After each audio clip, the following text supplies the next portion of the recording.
या अधिवेशनामध्ये 6 मार्चला मी अर्थसंकल्प मांडणार आहे।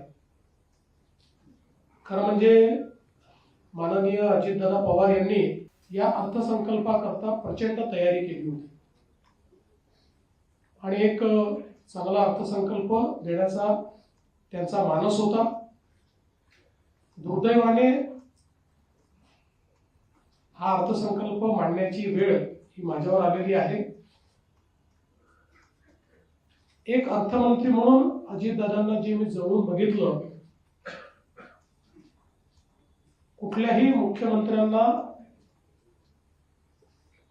निर्धास्तपणे अर्थ खातं ज्या व्यक्तीला देता येईल असे अजितदादा होते। कारण अर्थव्यवस्थेची शिस्त ही ते सातत्याने पाळायचे।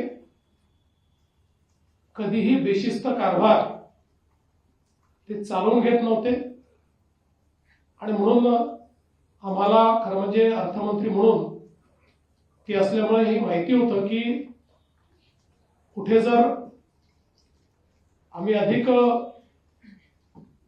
लोकप्रिय अशा निर्णयांकडे गेलो आणि ते आर्थिक शिस्तीत बसत नसेल तर दादा आम्हाला स्पष्टपणे सांगतील की हे शक्य होणार नाही, ही आपली आर्थिक परिस्थिती नाही आणि जिथे आवश्यक आहे तिथे मार्ग देखील काढून देतील। अशा पद्धतीचे दादा यावेळेस नाही आहेत। पण म्हणजे सुनेत्रा वहिनी पहिल्यांदाच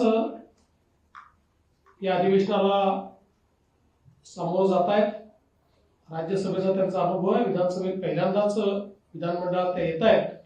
पण मला विश्वास आहे की अनेक वर्षाचा जो त्यांचा अनुभव आहे त्यामुळे त्या देखील अतिशय ठामपणे ज्या पद्धतीनं दादा भूमिका मांडायचे तशा पद्धतीनं या अधिवेशनाला सामोऱ्या जातील।